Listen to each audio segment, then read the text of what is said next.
Hello, everyone, and welcome to another session of the International Coaches Summit brought to you by the Basketball Embassy.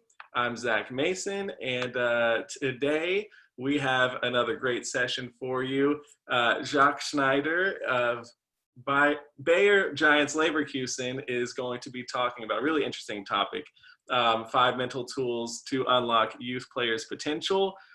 So, Coach, I'm super excited that you're here talking about this. I'm really excited to hear this subject. If anyone has questions, go ahead and drop those in the Q&A at the bottom, and we'll get to those at the end. But Coach, thanks so much for joining us. Thank you for introducing me. It's a great pleasure to be here. I've followed many of those clinics. I've learned a lot, and hopefully today I can share my knowledge, share my experiences from the last years, and give back to the coaches community, which would be great. First off, I'd like to give a quick information about myself. I'm half German, half French. My current home is Cologne in Germany. It's also the place I did my education, the German Sports University. I did my bachelor in sport and performance, and I did my master in psychology, or doing right now in psychology in sport and exercise, so sport psychology. It's a field I'm highly interested in, and that's also why I chose this topic. For the German Federation, I climbed the ladder of the coaching certifications and got the highest license last year. Coaching and playing wise, in the last 10 years, I have coached at many different youth and senior levels. Maybe what's special is that I've played, like as a kid, in every youth team in Germany, and every age team, but I've also coached at every youth level, from the under 12 level to the under 19 level. And the under 19 level brings me to my current position. Right now, like you've already said, I'm with the Bayer Giants Leverkusen, and my function is the head coach of the MBBL team. MBBL is the under 19 team, which plays in the highest German youth league. And I'm also the assistant coach of Hansi Gnad. He was a tremendous player and now coach in the Pro A, which is the second league in Germany. To the contents and to the topic I like to talk about, I want to have a little theoretical approach in the beginning, talk about challenges youth athletes have to face right now, and which leadership style could fit. And then I'd like to have a really practical approach, because I've loved to see clinics where I can really learn and get tools and go out of it and just maybe can apply it to my team, to my athletes. And that's my goal for today. So give you some feedback informations, some theoretical stuff, and then some practical choices I've made in the last years. If you have any questions, go ahead, maybe during the presentation, or I've planned at least 5 to 10 minutes after presentation to get started for questions or feedback. Well, talking about leadership and talking about unlocking potentials, I've already mentioned right now, first of all, maybe we have to look at the challenges that young people are facing today, and also today in times of Corona crisis. The picture you see represents more or less all the social media aspects that are here right now, and that players, coaches, everyone can use on the internet. And when I thought about what the challenges of young people are right now, one of the first aspects, and maybe one of the most important aspects, was social media. I don't want to talk about social media too long, but I think social media changed everything about how we communicate, about how we learn and how we share. It has its positive sides. like I'm sitting right here talking to you, but it also has its bad sides, like the fear of missing out. It creates situations of pressure, addiction, of course, also unhealthy sleep. So social media is a big thing. I think also we coaches have to deal with. Another point that is sadly in recent news right now, also here in Europe, is discrimination, which many also young people have to struggle with. Besides those big points, there's points like social pressure and pressure of materialism, school, education, family problems, financial problems, all challenges that young people, youth players has to face. Also, they struggle about their body image, parties, substance abuse, sexuality plays a central role. And right now, especially in Corona times, mental health aspects and anxiety take a big role. Last point is also the uncertain future. Right now, nobody knows when you can practice again as an athlete, when you can compete again, when does the season start again, and this creates uncertainty.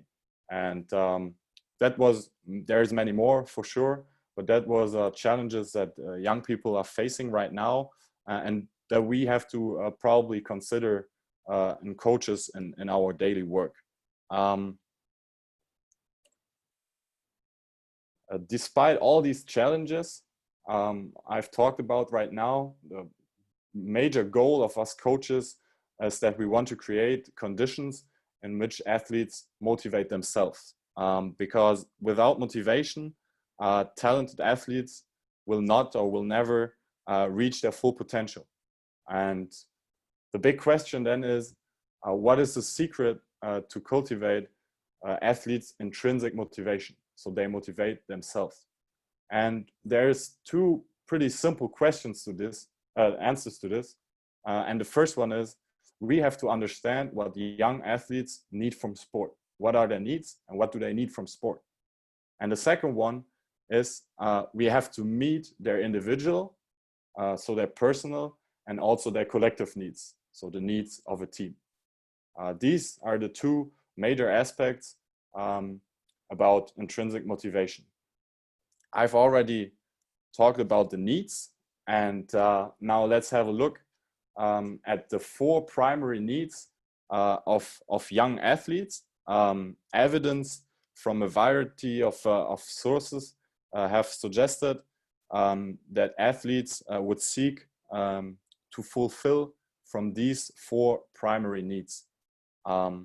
So the first need is fun and stimulation. Then we have acceptance and belonging, need to feel competent, and the need to control and have autonomy. And first off, I'd like to talk about fun and stimulation in young athletes. And I really like this graphic because it shows pretty much the balance between skill and challenge. And bottom down, we see what would happen when the skill outweighs the challenge, because then boredom might be the result. On the top right side, top down right side, we see skill and challenge. The challenge is bigger than the skill and outweighs the skill. And one result of this might be anxiety. So if we as coaches, especially as youth coaches, want to create a fun environment and stimulate our athletes and kids, we have to find the right balance between skill and challenge for our athletes to enjoy playing basketball. So second point is acceptance and belonging. And I truly believe that here we have to make sure each athlete feels he or she has an important role on the team, belonging to the team and also being accepted on the team, one of the primary needs. Third one is control and autonomy.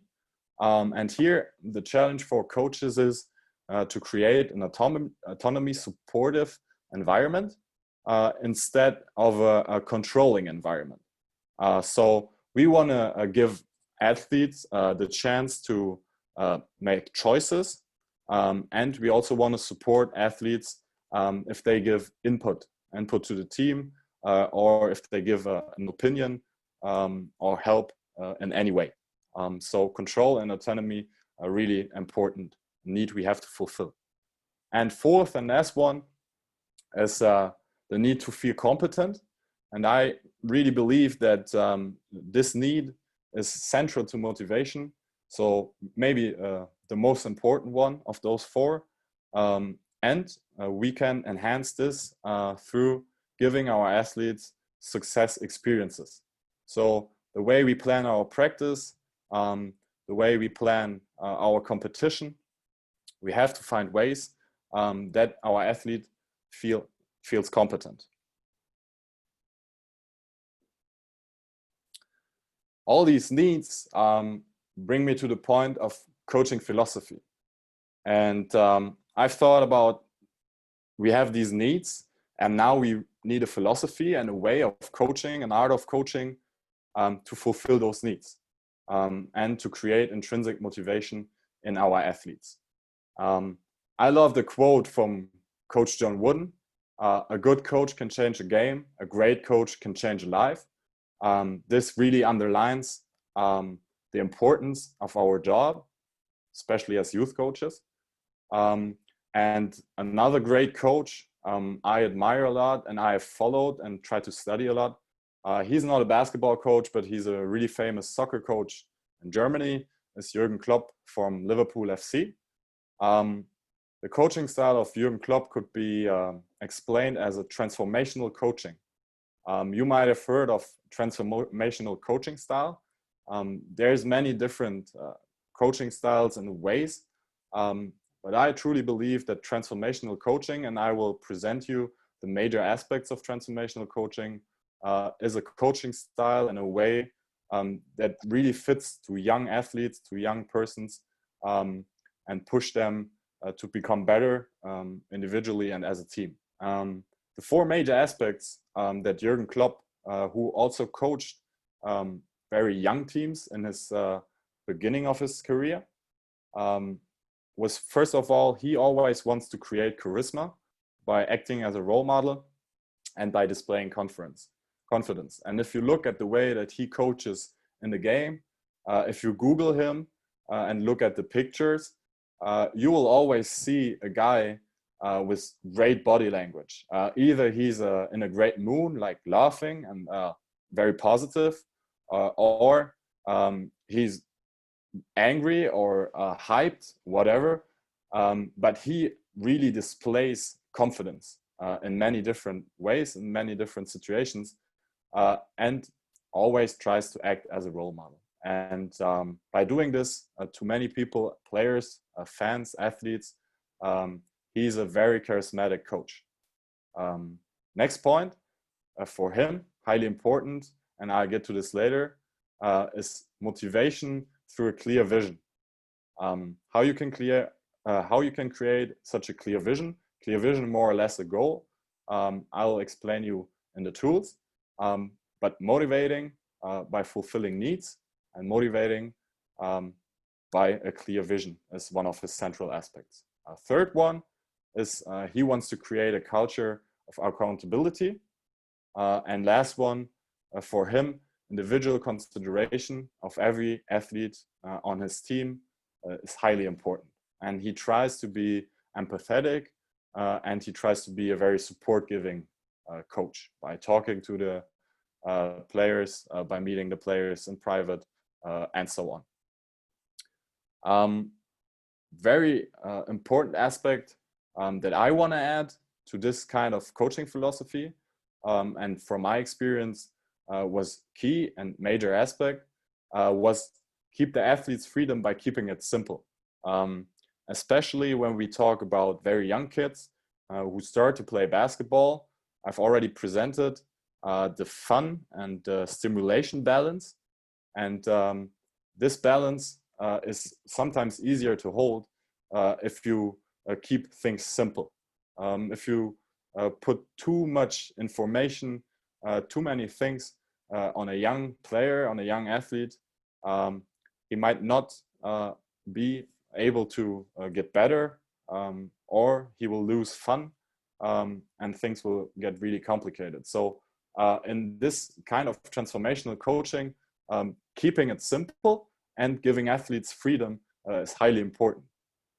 Another point Jürgen Klopp talked about was when he gets a player in his team for the first time, for his first practice, for a tryout, he doesn't give him any instructions.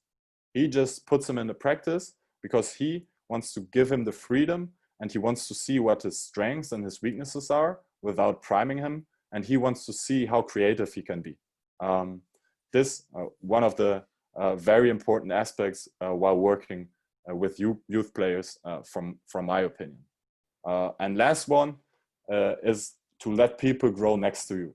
And there's many coaches, I believe the best coaches in all sports, they are all able to put their ego aside and let their coaching staff, let people in the organization, and then let especially the players grow next to them, and not be the person who always has to be in the middle of the action and the most important person in the room. These major aspects, I believe, are a great way of coaching, and I try, it's not easy, but I always try to follow up on each of these points and always reflect if I did in a practice or a game follow this kind of leadership. If there's any questions to the theoretical part, please ask. If not, I'll go ahead with the tools I have prepared. Actually, we did those tools with our players. Also right now during the Corona crisis, we had Zoom meetings, probably like many other teams. There's a possibility to also build breakout rooms, so get people in little groups. It's always nicer to do all these interventions and all these tools in a gym or in a room together. But right now, in a time where we have to stay at home as much as possible, this can really help to spend some time together as a team to do this online. I'll guide you step by step through all the tools I have prepared here. The first tool I want to talk about is individual goal setting in basketball. Setting goals is the most effective way to enhance performance on a level as a team, but also on a level as a player and individual, and also as a coach, of course. I'm sure that all the coaches that are listening right now have their goals. Also, their players have their goals. But for me and for us, it was really interesting to think about how we can precise those goals and make them more clear and still fulfill the needs I have presented from the players and keep them integrated in this process of goal setting. Because, you know, sometimes you tell a player you have to improve your shot. But will the player really be motivated when you tell him improve your shot? Or will the player be motivated by finding out himself that it might be helpful for his game to improve his shot, and with this intrinsic motivation improve way faster than he would if a coach would tell him what his goals are. So we really try to implement the players in this process.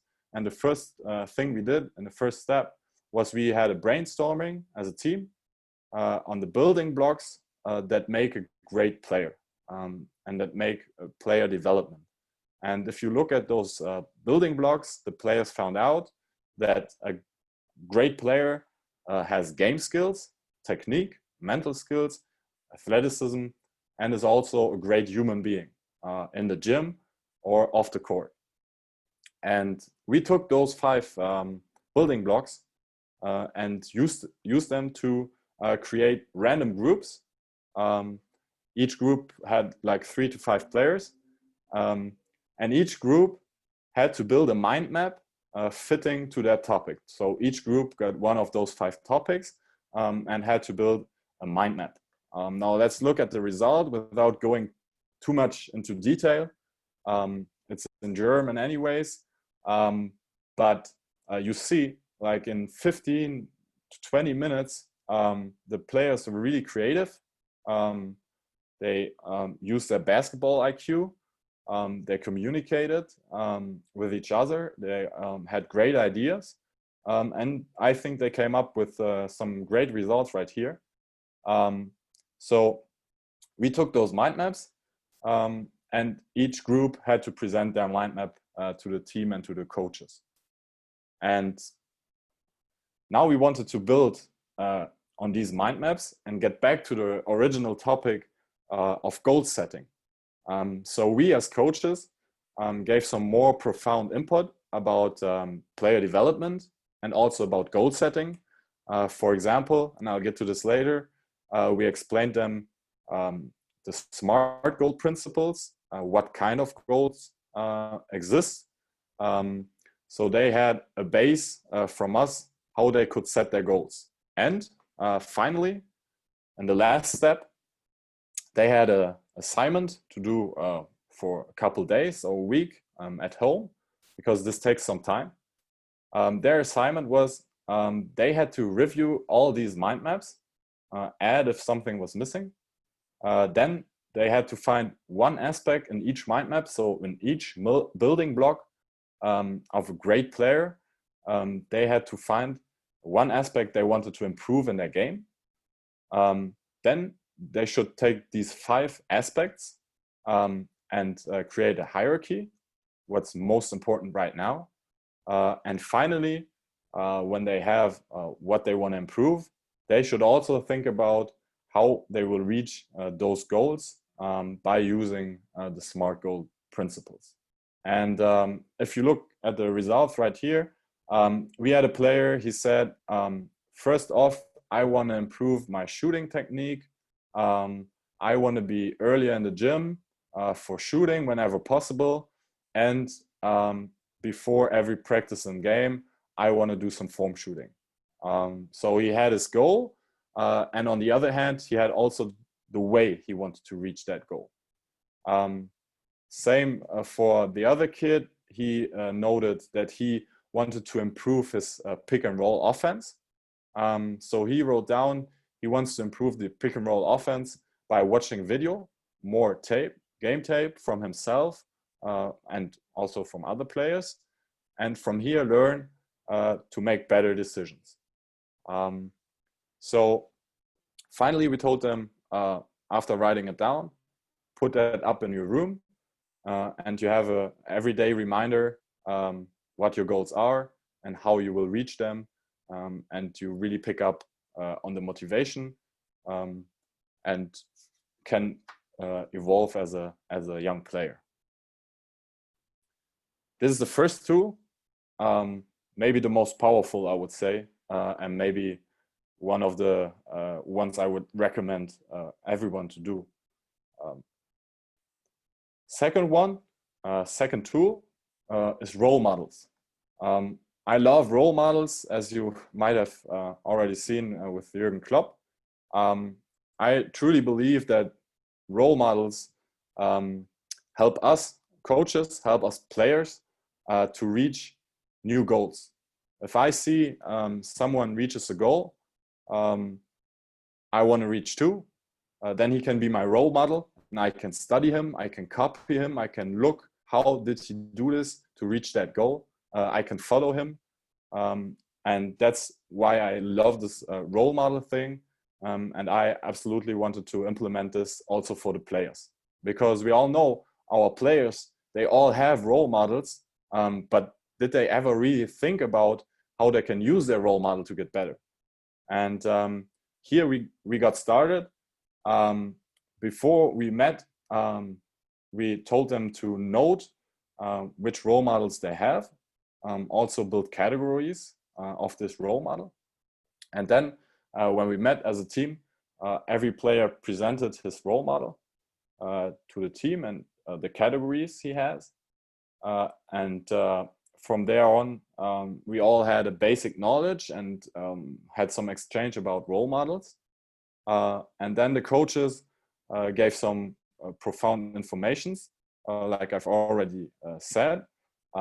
We explained them why role models can enhance performance, how role models can help to achieve a certain goal. And from that point, the players were really motivated to take a closer look at their role model and to really use the role model to get better. And that's what we can see here. This was the fourth and the last step. They had, again, a couple days all week at home to answer the following questions. The first question was, what makes your role model special? Think about it. Then, which of those qualities you want to emulate? If you have answered this question, you go from here, and how would your life be if you emulate a certain quality of your role model? And then finally, what can you do each day to get closer to that quality? And after answering all these questions, taking some notes, we asked the players to draw a poster or mind map.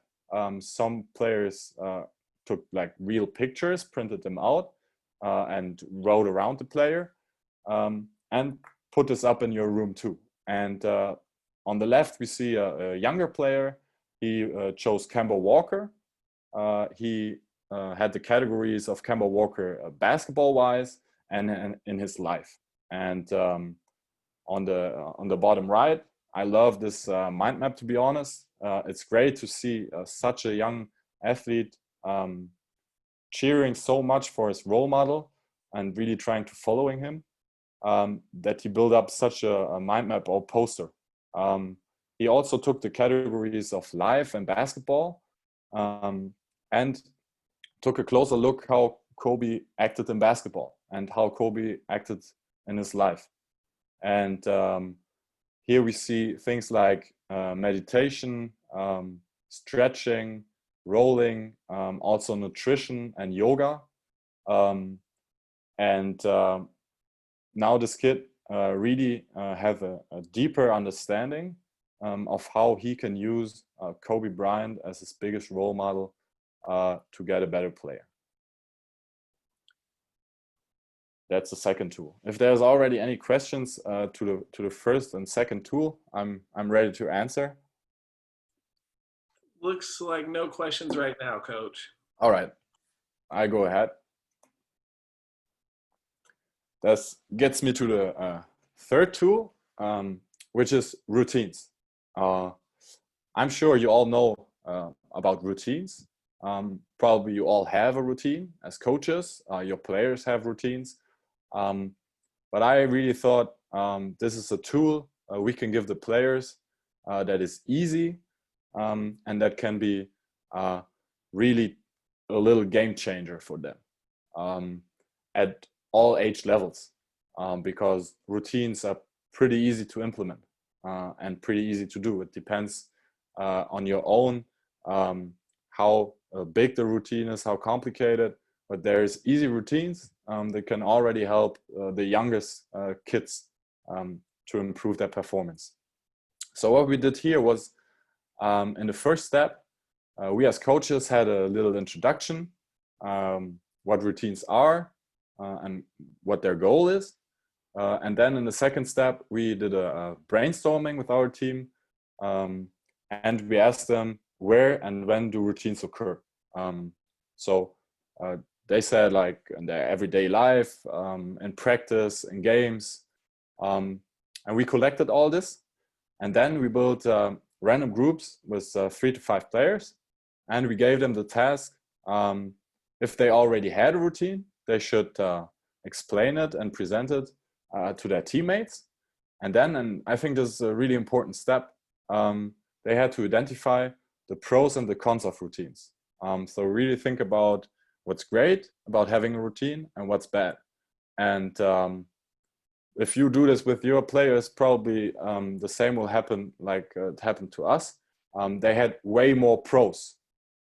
So they really found out many things that the routine could help with.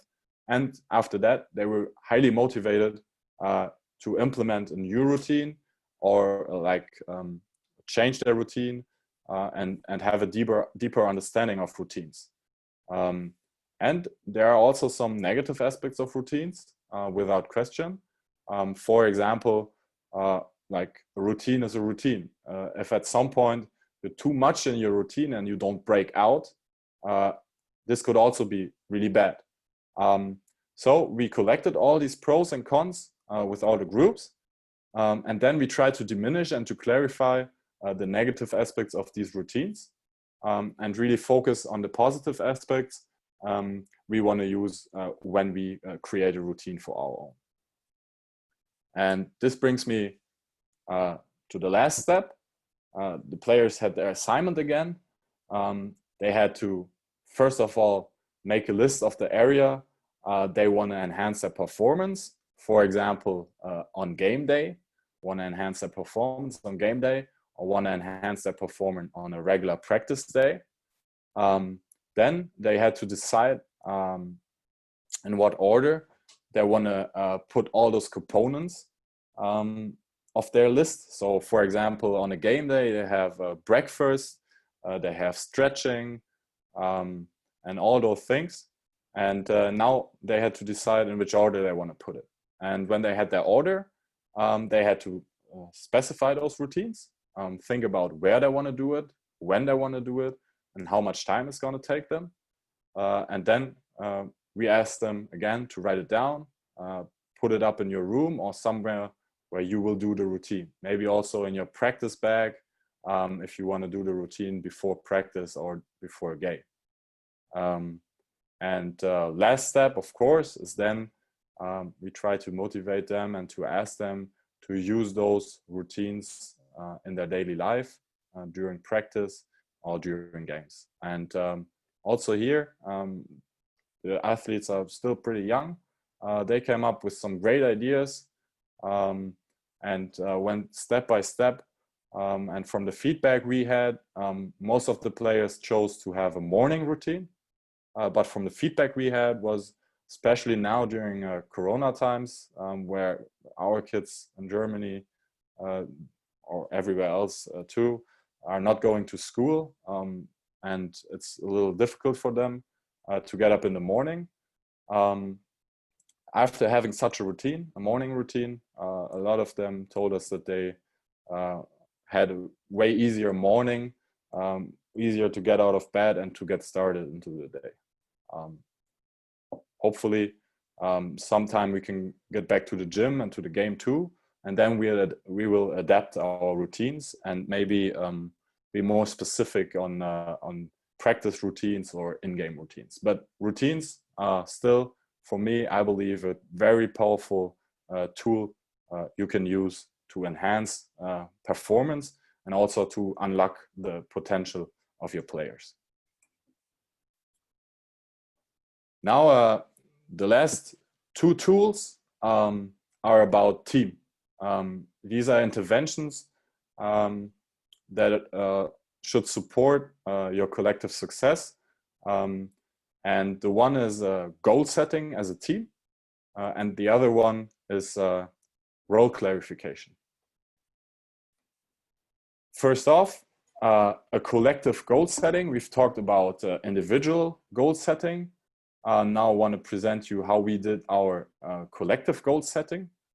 And what we did first, before we talked about any goals, is we talked about the aspects that influence the outcome and the success of a season. And we asked the team to write all this down on a whiteboard. And we had aspects, for example, like the quality of practice, preparation, referees, injuries. All these aspects will influence the outcome of our season as a team. And as you might already have noticed, there are some aspects like referees or sometimes also injuries that we cannot control and that we cannot influence to a certain point. And this was the second step. We discussed with the players which aspects we can control and which aspects can't be influenced by us individuals, coaches, and by us as a team. And for us, it was highly important to really focus on the aspects we can control. And that's why we crossed out all uncontrollable aspects. And in the third step then, we had the coaches again giving more information about the different types of goals. So there's process goals, there's performance goals, and there is outcome goals. And also about the SMART goal principle I've already talked about, which gives us the possibility to create powerful goals. And the SMART goals, the S is for specific, the M is for measurable, the A is for achievable, the R is for realistic, and the T is for timely. And based on this, we always want to look at our goals and see if they are SMART goals. And I'll give you an example right away. So after the introduction of the coaches and the theoretical background, now in the next step, we left the room and we left the players alone. And the players, based on the aspects, they found out that can be influenced by us as a team. We had this on the one hand, and the SMART principles on the other hand. We asked the players to collect, to discuss, and to define process and performance-oriented goals. And if we look at the process goals that they chose for this part of the season, this was all very game-specific. They said their opponent should not score more than 60 points. They want to have a max of 14 turnovers per game. They want to win the boards. They want to win all the loose balls, the 50-50 balls. They want to score 75 or more points. And they want to shoot better than 70% from the free throw line. And now let's take the 14 turnovers, for example, and look if this is a SMART goal. 14 turnovers, is this specific? Yes, it is. Is it measurable? It is definitely measurable. Is it achievable? Yes, I believe 14 turnovers in the game is achievable and realistic too. And is it timely? Yes, it is timely. Talk about one game and we have a timely definition. So you can put this on all of the goals we have written down there. And we had a couple of very powerful SMART goals. In the next step, the players presented those goals to the coaching staff. We tried to support them, especially helping them, making them goals SMART, because that is not that easy for athletes to always consider all the aspects.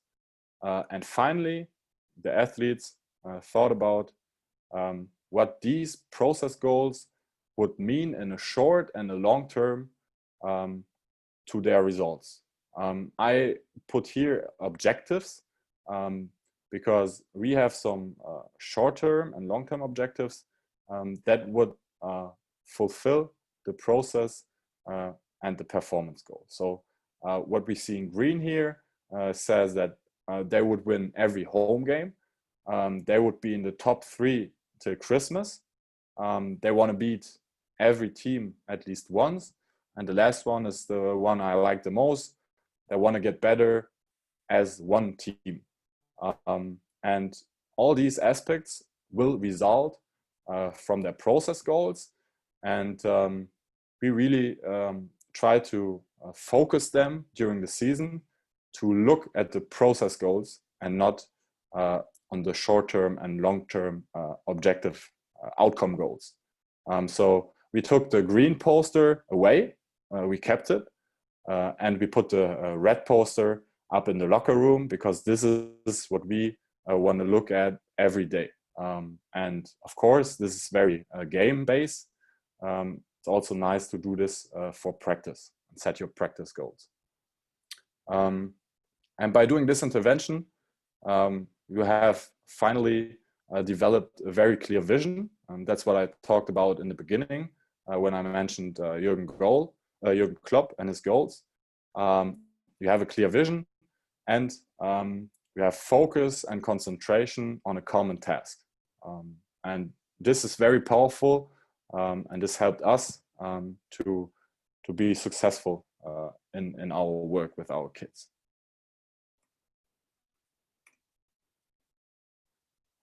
The last one I've already mentioned is role clarification. The role clarification we did was very based on the goal setting. So this would also be the way I would do it. First, set the goals, and then see, based on those goals, how you can talk about roles in the team. And this was not so much about roles on the basketball court, who takes how many shots. This was more based on mental aspects of the game and what every player could give the team on a mental level.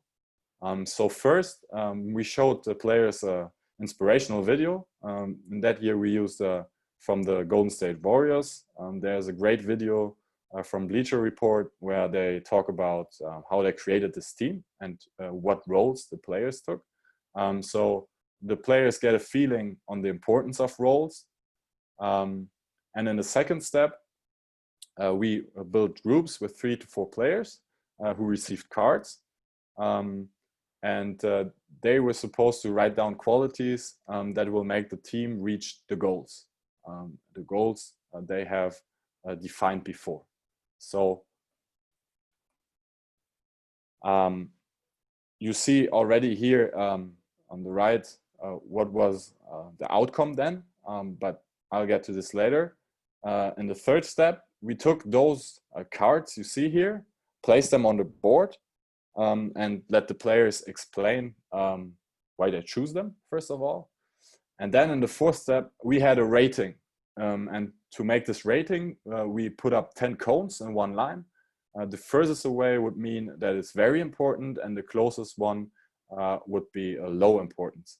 And we went through every of those terms, and we made the players move to the cone that they think fits the most from the importance-wise. So we had a rating of importancy, and that's also the little numbers you see on the cards. And by doing this, we finally had, in this case, 4 blocks that would build the foundation of our success. And in this year, we had discipline. We had also trust, and we had the good mood in the team, and the team cohesion too. So these 4 building blocks is what we had. And now, again, we built little groups with the team, and each player had to choose one of those 4 building blocks. So discipline, atmosphere, trust, and team spirit. And now they assembled again in groups. And in these groups, they had to define the roles and the responsibilities of their building block. They had to commit to them, and they had to write their name on them. And well, you probably know why this is a pyramid. We were highly inspired by the Pyramid of Success from John Wooden. But we didn't want to just give them the Pyramid of Success and say, hey, that's how you're successful. We wanted to create our own Pyramid of Success. And that's what we did here. And by building this, I believe we had a strong foundation for our success. We created a culture of accountability. We created feelings of acceptance and belonging. So we try to meet their need of acceptance and belonging. And during the season, if we had situations where, for example, the trust was bad, we had players who would then enforce it, be role models, be committed to this, and they would step up whenever this would be needed. Finally, we did a picture as a proof of commitment, and we used the pyramid as a poster for our locker room. A quick summary, so we can have time for some questions in the end. Summary, how we can unlock youth players' potentials. We want to create activities that present optimal challenges. We want to make each athlete feel she or he has an important role on the team and develop team cohesion.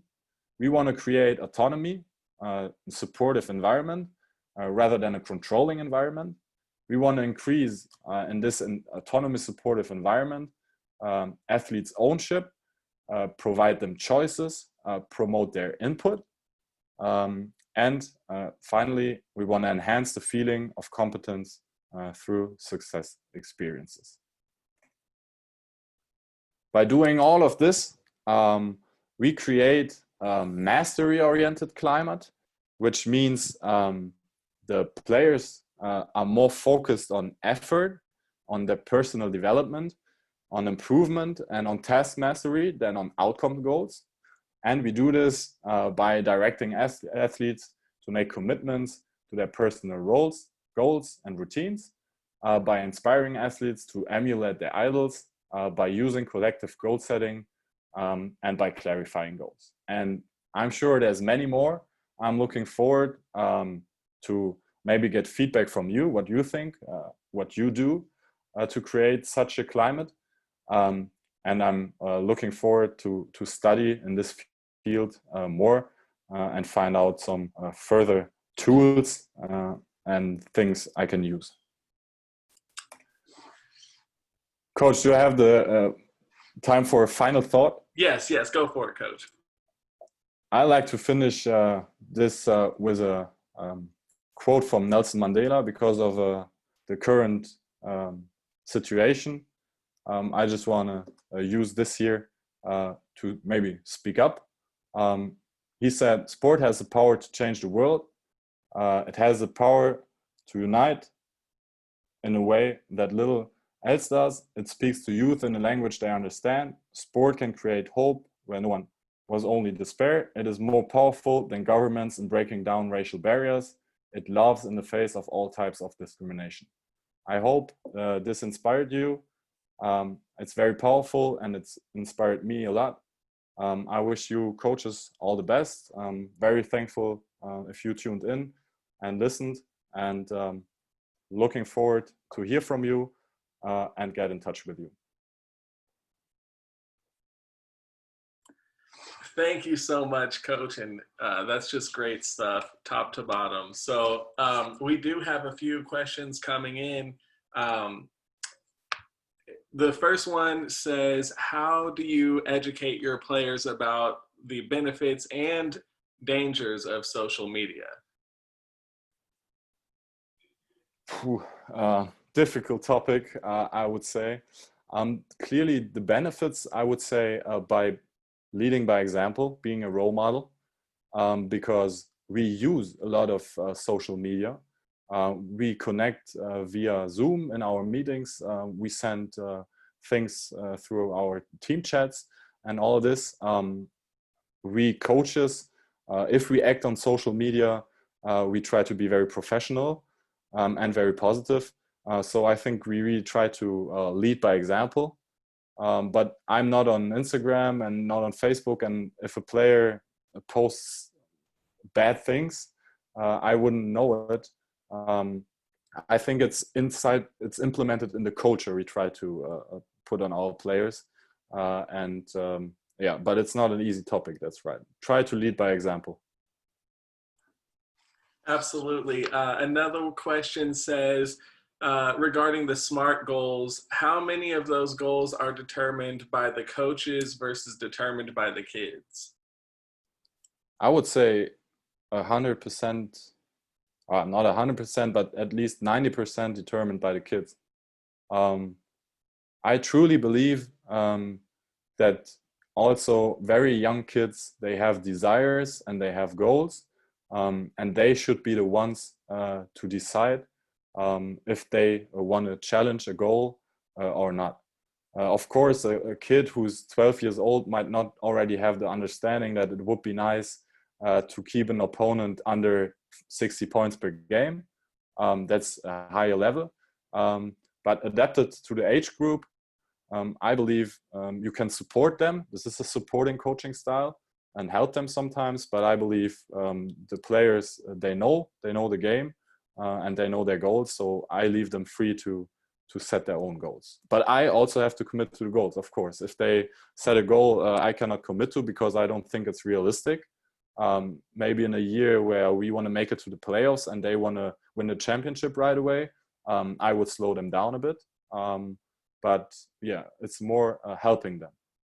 Yeah, that makes sense. And another question came in and said, how do you handle a kid who feels like their role isn't as important as someone else's, even if you try to explain? Yeah. Handling kids and roles, I have to clearly say that for me, honesty is the most important thing. And of course, you make some bad experiences, but as long as a coach, as you are honest to a kid right away, and sometimes it's better to tell them that they might only have a smaller role and then they can develop to get a bigger role, than to start and just to get the kid to your program, say like you're going to be a starter and then he's sitting on the bench. I feel like for the way I am recognized as a coach, I want to be recognized as a coach who's honest, and this will also help you in the beginning to help the kids not to be frustrated about their role, just being honest right away. Absolutely. And another one just came in.